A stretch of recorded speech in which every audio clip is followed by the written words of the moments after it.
Allahu Akbar, Allahu Akbar, Allahu Akbar, La ilaha illallah, Allahu Akbar, Allahu Akbar, walillahi alhamd. Alhamdulillah, Alhamdulillahi Rabbil Alameen, wassalatu wassalamu ala Rasulihi al-Kareem. Alhamdulillah, Alhamdulillahi alladhi أرسل رسوله بالهدى ودين الحق ليظهره على الدين كله ولو كره المشركون وأشهد أن لا إله إلا الله وحده لا شريك له وأشهد أن محمدا عبده ورسوله أما بعد يا أيها الحاضرين اتقوا الله اتقوا الله اتقوا الله إن الله مع المتقين. On this happy day of Eid, I extend the greetings of peace to all of you and your families, and from each of you to the other, Muslims and non-Muslims alike, everyone who is here, one people under Allah, celebrating His name in unison. The summary of today's khutbah, inshallah, is this. We seek to build a peace-loving, dynamic, thriving, and contributing Islamic life in America based on Iman, Eidul, and Ihsan. Iman, Eidul, and Ihsan. Iman, Insaf, and Ihsan. Faith, justice, and good deeds, which are three of the essential elements of the Sharia.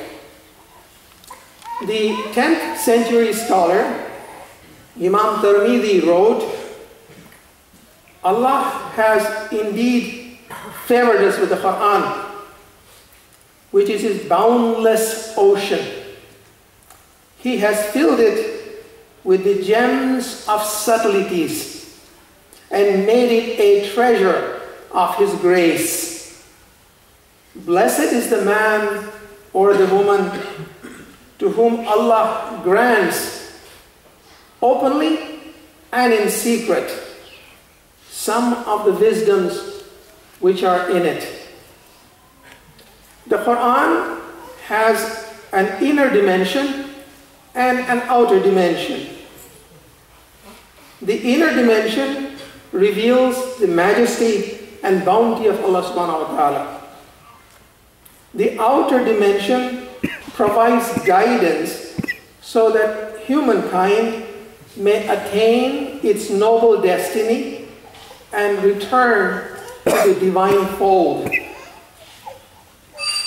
The Quran touches the heart at multiple levels. It is an inexhaustible ocean. As the Quran declares, for every knower, there is one who knows more. The light of Islam, the light of Iman, the light of Irfan, the light of Tawheed, and the light of Shahada are only some of the lights that define the stations of the heart. Each one of these has in turn its own inner dimension and its outer dimension. The inner dimension of Islam is transformation of the self, so that the veils, the curtains that separate the heart from divine presence are lifted, and man realizes the presence of the divine in his own life.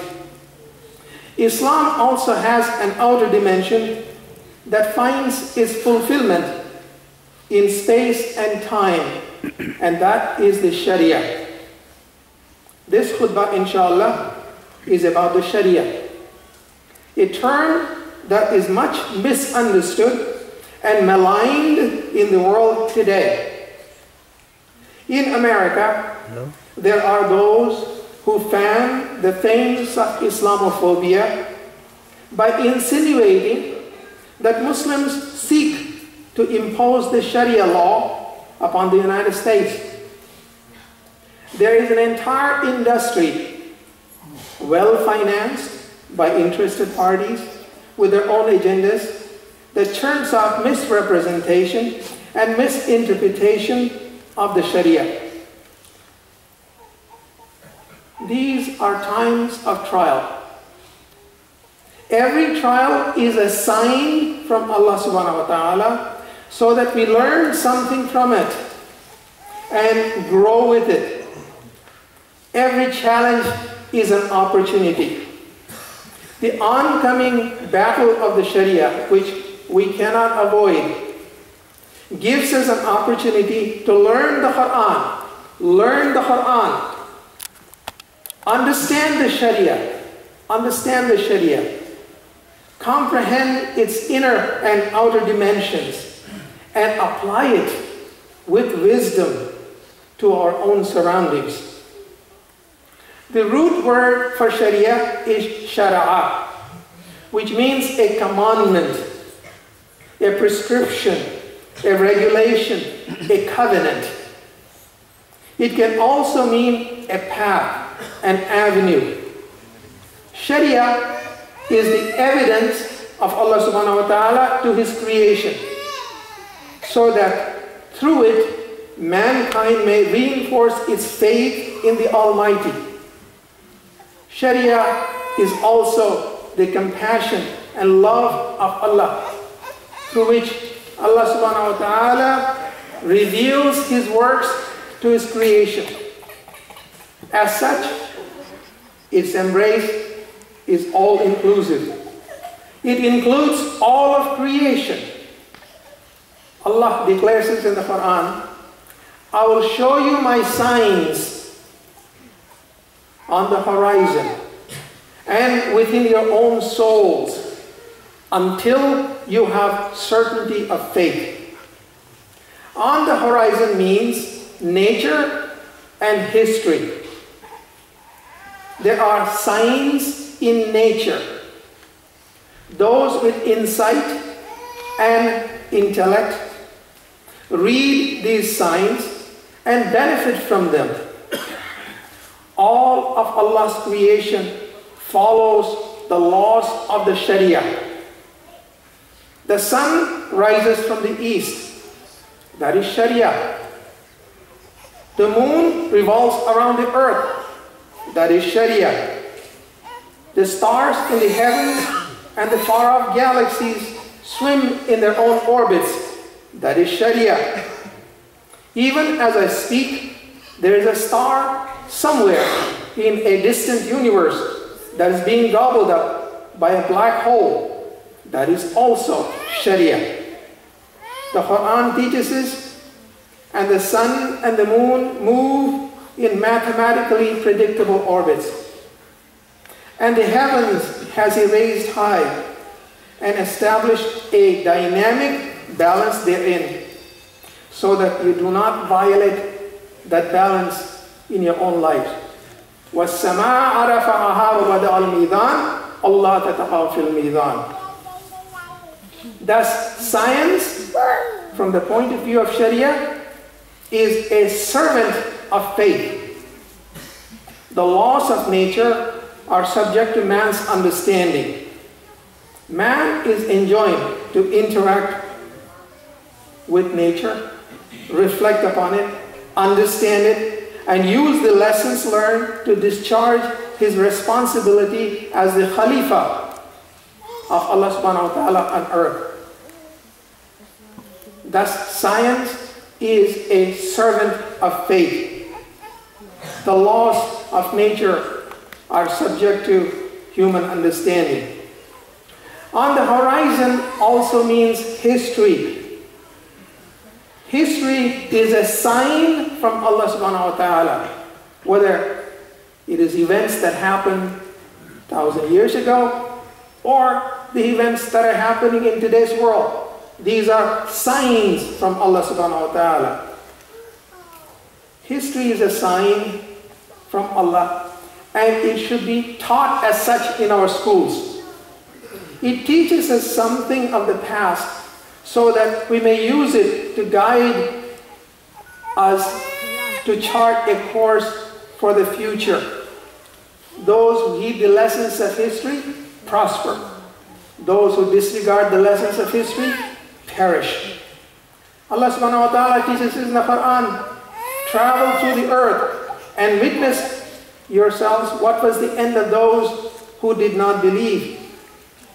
Sharia gives us, enunciates clearly the laws of history, the rise and fall of civilizations, if only we understood the Sharia. Allah subhanahu wa ta'ala teaches us throughout time, humankind is at loss, except such as those who have certainty of faith and engage in righteous action and reinforce each other for justice and work with one another with perseverance. Bismillahirrahmanirrahim. Wal asr innal insana lafi khusr illa alladhina amanu wa amilus salihat wa tawasaw bil haqq wa tawasaw bis sabr. How much more clear can it be? All of history in so few ayahs. Allah subhanahu wa ta'ala has given us the gist of history in such few words, yet we fail to understand it. And there are signs within ourselves in the beauty and perfection of the human body. The sight that enables us to see, the hearing which enables us to hear, the feet that help us walk, the arms that enable us to work, the skin that protects us, the physical heart that beats from the cradle to the grave, suffusing the body with life, the spiritual heart that opens up the light from the heavens and takes man to the very throne of Allah subhanahu wa ta'ala, in the mind that reasons, in the intellect that basks in the light from the majesty of Allah subhanahu wa ta'ala, every eye that sees, every ear that hears, every limb that walks, every mind that thinks, every heart that beats, reveals the mercy and grace of Allah subhanahu wa ta'ala. It follows the Sharia.